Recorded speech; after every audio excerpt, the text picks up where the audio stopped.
Dennis Rodman is not just another name in the history of basketball. He is one of the most enigmatic and controversial figures the sport has ever seen. Known for his flamboyant behavior, eccentric fashion choices, and larger-than-life personality, Rodman captivated fans and media alike. But behind the wild hair colors, tattoos, and piercings lay a man whose personal struggles often overshadowed his extraordinary talent on the basketball court. From NBA champion to international spectacle, Rodman's story is a tale of rebellion, fame, and ultimately, self-destruction.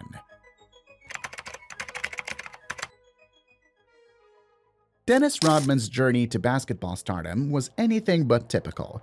Born in Trenton, New Jersey, and raised in Dallas, Texas, Rodman grew up in a troubled environment, facing poverty, neglect, and a lack of direction. Unlike many NBA stars, he didn't stand out as a young athlete.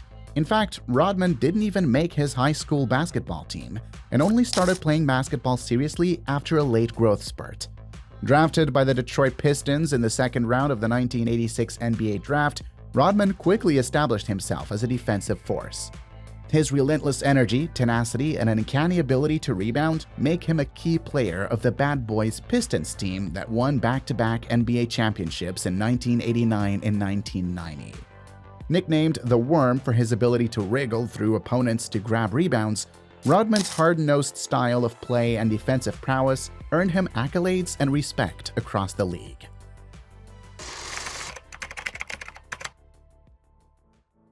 While his on-court contributions were undeniable, Rodman's off-court behavior began to take center stage during his time with the Pistons. Known for his emotional outbursts and confrontational attitude, Rodman embodied the bad boys mentality, but his erratic behavior hinted at deeper issues. Behind the scenes, Rodman was battling with depression and insecurity. The pressure to maintain his bad boy image, combined with his troubled personal life, began to weigh heavily on him. In 1993, following the death of Pistons coach Chuck Daly, who had been a father figure to him, Rodman's emotional state took a turn for the worse. He was found sitting in his truck with a loaded rifle, contemplating suicide.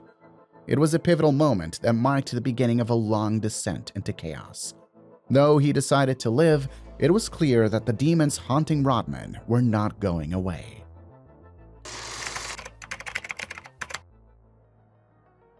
In 1995, Dennis Rodman joined the Chicago Bulls, where he became part of one of the greatest teams in NBA history, alongside Michael Jordan and Scottie Pippen. Under the leadership of coach Phil Jackson, the Bulls won 3 consecutive NBA championships from 1996 to 1998. Rodman's fierce defense and rebounding skills were crucial to the Bulls' success, and his role as a disruptor on the court allowed Jordan and Pippen to dominate offensively. However, his time with the Bulls also solidified his reputation as the NBA's wild child. Rodman's personal life became as much a part of the headlines as his basketball prowess. He began dyeing his hair in outrageous colors, wearing tattoos and piercings, and engaging in bizarre antics that captivated the media and fans. From kicking a cameraman to frequenting Las Vegas casinos in between playoff games, Rodman was constantly in the news for his outrageous behavior.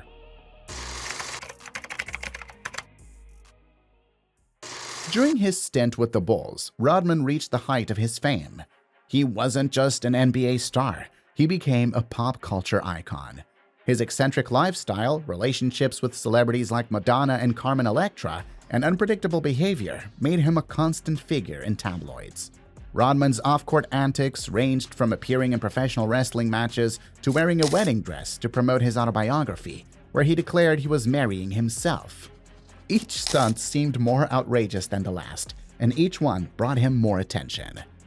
However, the fame and adulation only seemed to feed his increasingly reckless behavior. Rodman's life became a circus, and he appeared to be spiraling out of control. While he continued to be an exceptional player on the court, his antics were starting to take a toll on his teammates and coaches. The Bulls tolerated his behavior because of his value to the team, but it became clear that Rodman was living on borrowed time.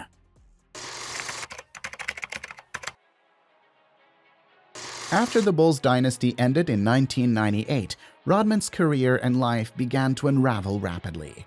He briefly joined the Los Angeles Lakers in 1999, but his tenure there was marked by continued partying and distractions.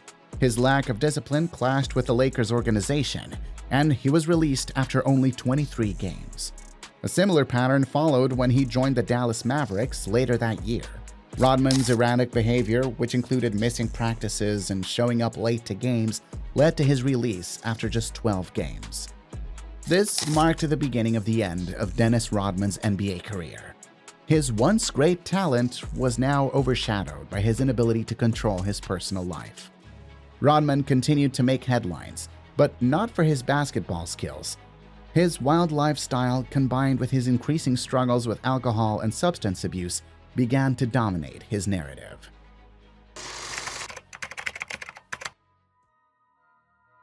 After his NBA career effectively ended, Rodman's life continued to spiral out of control. He faced numerous legal issues, including arrests for driving under the influence, domestic violence, and disturbing the peace.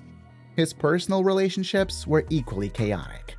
His marriage to Carmen Electra, which lasted just 9 days, was marked by public fights and allegations of abuse. Rodman's antics continued to shock the public, from crashing motorcycles to showing up drunk to television interviews. Perhaps one of the most bizarre chapters in Rodman's life came in the 2010s, when he became involved with North Korea. Rodman befriended the country's dictator Kim Jong-un, whom he called a friend for life. He made several trips to North Korea, claiming he was on a mission of basketball diplomacy. While some viewed his efforts as genuine, others criticized him for being manipulated by a brutal regime. Rodman's unpredictable behavior during these trips, including emotional breakdowns and slurred speeches, raised further concerns about his mental health and substance abuse.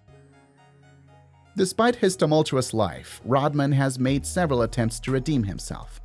In 2011, he was inducted into the Basketball Hall of Fame, an honor that brought him to tears. During his emotional acceptance speech, Rodman reflected on his troubled upbringing and career, expressing regret for some of his actions and thanking those who had supported him.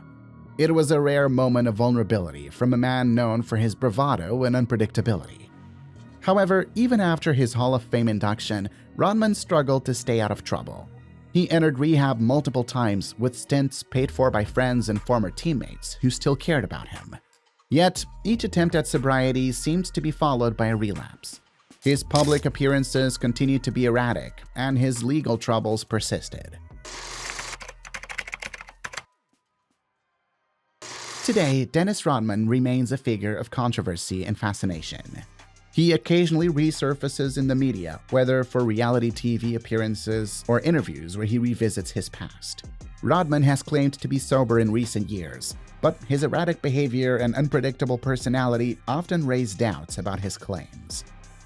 Rodman's life is a constant battle against his own demons, addiction, mental health issues, and a need for attention and validation. Friends and fans continue to hope that Rodman can find peace and stability, but his history suggests that his journey will always be fraught with challenges.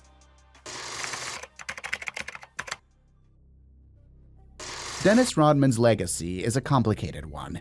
On the one hand, he's remembered as one of the greatest defenders and rebounders in NBA history, a 5-time NBA champion and a 2-time NBA Defensive Player of the Year. On the other hand, he is seen as a tragic figure who couldn't escape the chaos that he himself often created. Rodman's story is one of immense talent, self-sabotage, and the price of fame. Rodman's impact on basketball is undeniable. He redefined the role of a defensive specialist and showed that you don't have to be a high-scoring player to be a superstar. But his off-court behavior has left an indelible mark on his legacy. For every game-saving rebound or defensive stop, there's a story of a wild night out, a fight, or an arrest. Looking back at Rodman's life, one can't help but wonder if things could have been different.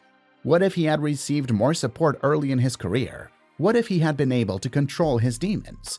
Would he be remembered solely for his basketball prowess rather than his controversies? These are questions that will forever linger over Rodman's legacy. In the end, Dennis Rodman is a cautionary tale of how fame and talent can be both a blessing and a curse.